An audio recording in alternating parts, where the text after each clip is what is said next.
सरकारी नौकरी है ना बाबू, तो दहेज मिलना आम बात है, लेकिन अब दहेज में सरकारी नौकरी मिलेगा। मतलब ससुर यानी कि सरकार अगर बनाते हैं तो, मतलब अगर सरकार बनती है तो ससुर अपने दामाद यानी जनता को नौकरी देगी, वो भी बिहार के हर परिवार को। बिहार में शादी हो या चुनाव बिना दहेज के कुछ होता नहीं है। शादी में लड़की वाले बोलते हैं भाई हमारी बेटी से शादी कराइए, एसी, बुलेट, सोना चांदी सब मिलेगा, बस लड़का जो है वो सरकारी नौकरी वाला होना चाहिए। इधर चुनाव में नेता लोग बैंड बाजा लेके मैदान में हैं। कोई बोल रहा है 10,000 कैश, कोई बोल रहा है 20,000 का वादा, कोई सीधा कह दे रहा है हर घर सरकारी नौकरी। अब सोचिए, हर परिवार को सरकारी नौकरी। अब जब सबके पास सरकारी नौकरी होगा तो दहेज भी सबको मोटा मिलेगा। मतलब दहेज मोटा मिलेगा, कैश, गोल्ड, शादी ब्याह की खरीदारी होगी। हर एक मोहल्ले में एसी, बुलेट, फ्रिज, सोने की चेन, जो भी दहेज में देगा वो खरीदेगा तो मार्केट से ही ना भाई। गाड़ी हो, एसी हो या फ्रिज हो या सोना चांदी, इतना पैसा मार्केट में जब घूमेगा तो बिहार का जीडीपी मेट्रो शहरों को पीछे छोड़ देगा। जीडीपी में सबसे ज्यादा, पूरे देश में सबसे ज्यादा बिहार सबसे आगे है, तो इन लोगों को क्या समझ में आता है? नेताजी बोल रहे हैं बिहार बनेगा नॉर्थ इंडिया का दुबई, पर जरा सोचिए कि पूरे देश में सरकारी नौकरी सिर्फ 2 करोड़ है, जनसंख्या 142 करोड़। बिहार में 13 करोड़ जनसंख्या है, जिसमें 2.7 करोड़ परिवार को नौकरी देनी होगी। सरकारी नौकरी जो है वो सिर्फ 20 लाख है अभी। इसलिए आज भी सरकारी नौकरी का कट ऑफ लॉटरी से भी बड़ा सपना माना जाता है। अब सबसे बड़ा सवाल है कि कितनी सरकारी नौकरियां आएंगी कहां से।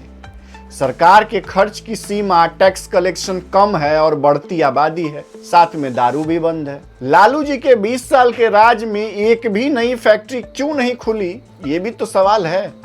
जो थोड़ी बहुत चलती भी थी वो बंद हो गई, क्योंकि हर हफ्ते लालू राज में गुंडा हाजिर, फैक्ट्री मालिक से प्रोटेक्शन मनी वसूली, और ये सिर्फ बिजनेसमैन के साथ नहीं। बिहार में डॉक्टर, इंजीनियर, नर्सिंग होम सब हर महीने हफ्ता चुकाते थे अपनी सेफ्टी के लिए, उन गुंडों से बचाने के लिए। फैक्ट्री में मशीनें भी डर से कांपती थी कि कहीं नया गुंडा ना आ जाए मालिक से कि हमारी सेवा बिना फैक्ट्री नहीं चलेगी बाबू, बिहार है ये। और पुलिस, उनकी वर्दी का आरजेडी वाले चड्डी बना के पहनते थे। बिहार में साहबुद्दीन जैसे बाहुबली खुलेआम संसद में चले जाते थे। 2002 का वो कांड जब एक आईएएस ऑफिसर की पत्नी के साथ दिन दहाड़े गैंग होता है। गुनहगार अफसर, गुंडे दोनों, और सफेद वर्दी वाले नेता भी। डर ऐसा कि पढ़े लिखे लोग भी जॉब और राज्य दोनों छोड़कर बाहर चले जाते थे। यानी कि लालू के राज्य में ना कारोबारी महफूज थे, ना डॉक्टर, ना इंजीनियर, ना टीचर। नौकरी और बिजनेस गुंडों की मेहरबानी से चलता था। हफ्ता दो या बिहार छोड़ दो। आज वही लोग वादा कर रहे हैं हर घर सरकारी नौकरी देने का। क्या करोगे ऐसी सरकारी नौकरी जहां एक आईएएस पत्नी के साथ हो जाए, उस नौकरी का क्या करोगे? और नौकरी दोगे कहां से भैया, जब फैक्ट्री नहीं खुलेगी? जो नौकरी आएगी कहां से? सीबीआई की लैंड फॉर जॉब घोटाला फाइल देख लो, दर्जनों मुकदमे हैं। पापा मम्मी यानी कि लालू और राबड़ी पर चार्जशीट तेजस्वी खुद आरोपी हैं। कल तक जाके सीबीआई के दफ्तर में जमानत का फॉर्म भर रहे थे, और आज जो है वो नौकरी पकड़ा रहे हैं वहां के लोगों को। नौकरी का फॉर्म सबको भरवा देंगे।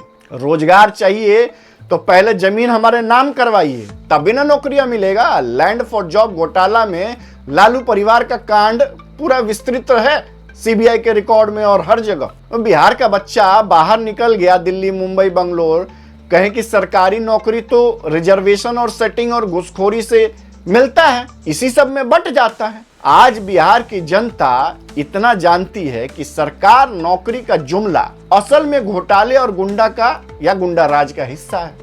फॉर्म भरना आसान है, रोजगार पाना बिहार में तो बहुत मुश्किल है भाई। घोटाले में फंस जाना सबसे आसान है, और नेता वगैरह हो तो निकल भी जाना आसान है। अब सरकारी नौकरी का वादा, बिहार में शादी, दहेज, जीडीपी वाला घोटाला हर जगह ट्रेंड कर रहा है। बिहार समझता है कि न फैक्ट्री खुलेगी, न हफ्ता बंद होगा, न गुंडागर्दी, और ना ही हर घर सरकारी नौकरी, क्योंकि नौकरी वाला बिहार सिर्फ नेता के भाषण में है। असल हकीकत में ऐसा कुछ भी नहीं है। और नौकरी मिलेगी भी तो उन लोगों को जो लालू यादव के टाइम में गुंडा राज में थे, जेल से निकलते ही अपनी रिज्यूम को अपडेट करेंगे। लालू यादव के समय कितनी मर्डर, कितने रेप, कितने लूट, कितने पॉकेटमारी करी है, इस आधार पे रिज्यूम बनेगा और उन सब गुंडा टाइप के लोगों को दोबारा रोजगार दिया जाएगा। क्योंकि लालू हो या तेजस्वी, ऐसे ही हवाई जहाज हेलीकॉप्टर में बैठ के मछली नहीं खाते हैं। लूट के भागीदारी बाप है तो बेटा भी उतना ही है। एक हमारे यहाँ कहावत है कि बाप के नाम साग पाता, बेटा के नाम परोरा। भैया बात तुम्हारे साग पात हैं तो तुम भी घास भूसा ही हो, वो चारा। उसी चारे के दम पे हर जगह ऐशबाजी तुम्हारी चल रही है। जो चारा घोटाला किया था बाबूजी ने, और उसी के दम पे बोल रहे हो नौकरी देंगे। कहां से दोगे? ये नौकरी सिर्फ भाषण तक अच्छी लग रही है। हर घर एक परिवार को नौकरी किस आधार पे दो? रिजर्वेशन के आधार पे, टैलेंट के आधार पे, या ऐसे ही किसी को भी उठा के नौकरी दे दोगे? भाई तुम्हारे परिवार में कोई नौकरी नहीं है, चल आज तुझे नौकरी देते हैं। लेकिन जनता को पता है कि कौन कितने पानी में है। चलते हैं, अपना ध्यान रखिए, तब तक प्रणाम।